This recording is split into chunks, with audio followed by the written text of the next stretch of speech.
If you're into small cars like I am, then you've probably heard of the Chevrolet Chevette, one of the best-selling vehicles in America during the late 1970s and early 80s.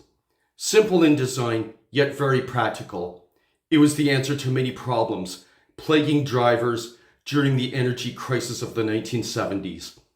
Introduced in 1975 in North America as a 1976 model, GM would continue to produce 2.7 million units from then up until 1987.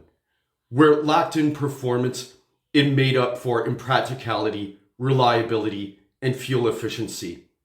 It was marketed as Chevrolet's new kind of American car, although it came in certain variations in Latin America and Canada.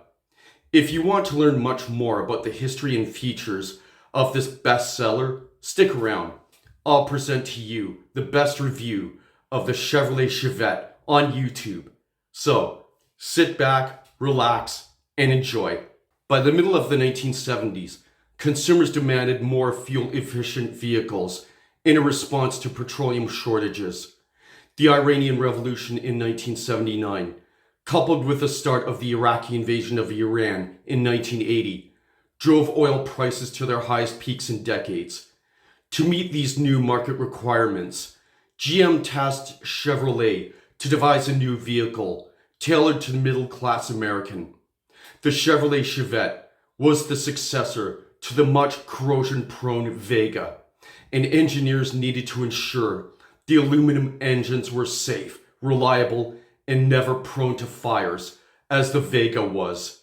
This would be GM's first subcompact T model to be manufactured and sold internationally. The company would partner with German automaker Opel and Isuzu of Japan to develop a 3-door sedan and a 5-door hatchback with a 1.4-liter engine. Research and development officially began on Christmas Eve of 1973 under the stewardship of Chief Engineer John Mowry. He had to ensure the Chevette met corporate average fuel economy standards in response to the 1973 oil crisis. By 1975, production was underway, with the first North American variant, the low-level 2-door hatchback Chevette scooter. Throughout its 12-year production run, several adaptations and upgrades were made to the Chevette.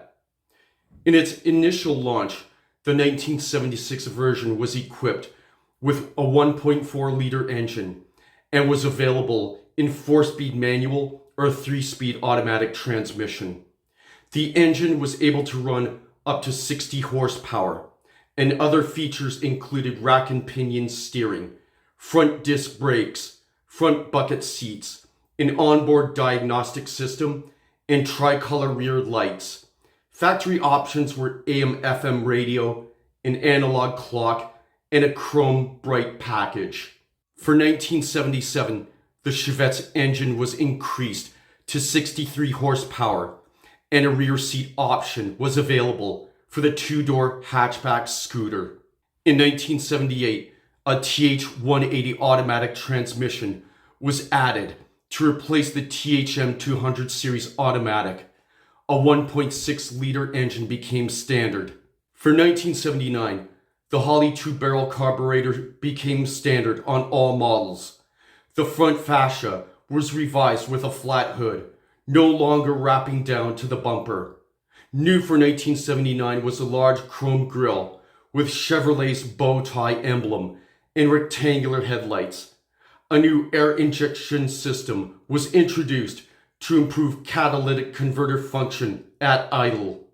An active passenger restraint system was introduced in small numbers as an option, which featured a lower hanging dashboard, automatic seatbelts, and a center dash console. In 1980, the rear fascia was revised with a squared-off hatch, wraparound taillights with combined single-colored turn signals, and a round gas filler door. The 1981 model came with a new diesel option with a 1.8-liter Isuzu engine. Domestic models received a new computer command control feedback system on gasoline engines. A new engine cylinder head design, swirl port, was introduced to improve low-end torque and fuel economy. Power steering was a new option as well. The 1982 Chevette models featured a 5-speed manual transmission option on gasoline-powered two-door cars, which was standard with diesel. New automatic transmissions to improve fuel economy were available. A new catalytic converter was introduced with an air inlet for forced air injection from the air pump. For 1983, the Chevette featured revised front and rear fascia, and front bucket seats featured new adjustable knobs on the sides, but lost the reclining levers of previous years. An integrated cassette deck was optional with the stereo package. For 1984, the low-cost scooter model was discontinued. For 1985, models carried only a few updates from the 1984 models. For 1986, the Chevette base model was discontinued, leaving only the CS and the S, which featured a third brake light, an instrument cluster, service engine soon light, replacing the check engine light, and a new bow tie emblem on the front grille. And for 1987, Chevrolet dropped the Chevette S model and the diesel engine option. Now, I've never owned or driven one, but I was always intrigued by the simplistic design of the interior and exterior of the Chevrolet Chevette. Sure, it was not a performance car by any means. It may have only had a top performance speed of 85 miles per hour, or that's the equivalent to 137 kilometers per hour. But for its era, it was economical and fuel efficient compared to other vehicles in its class. Models of the late 70s and early 80s were slightly more affordable than the Honda Civic and Volkswagen Rabbit.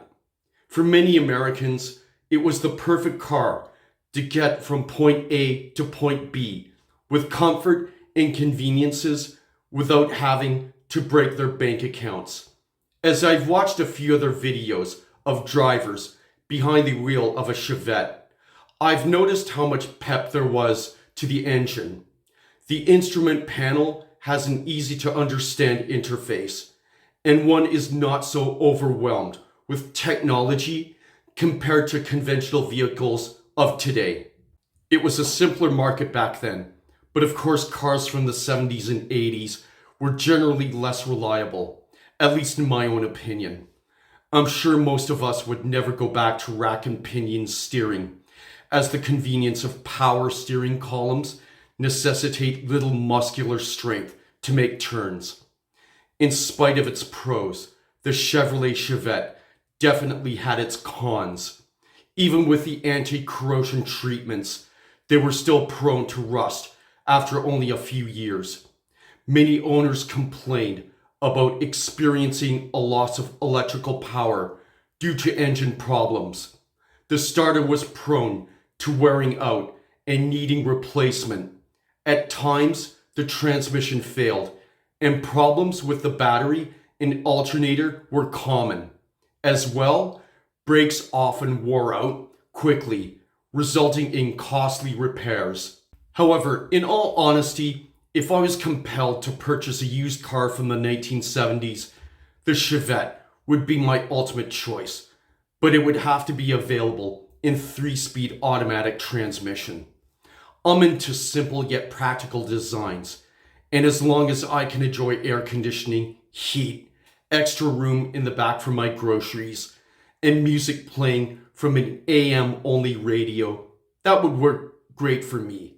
Yes, I can still vividly remember seeing many makes and colors of Chevettes driving along highways and city streets. And to me, this car is a classic icon for a simpler time in automotive history. I'd definitely love to test drive one, just to get that feeling of 70s nostalgia rushing through my mind.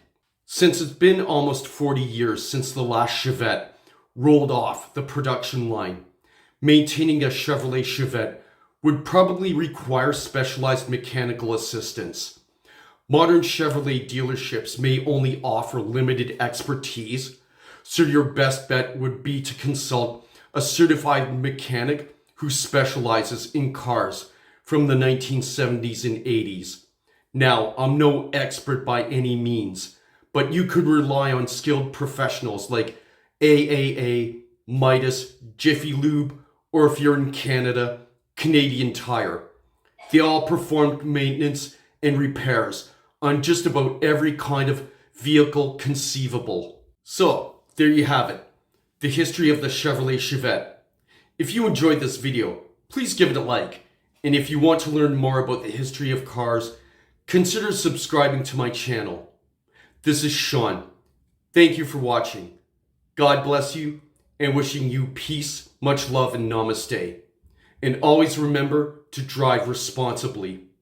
Godspeed.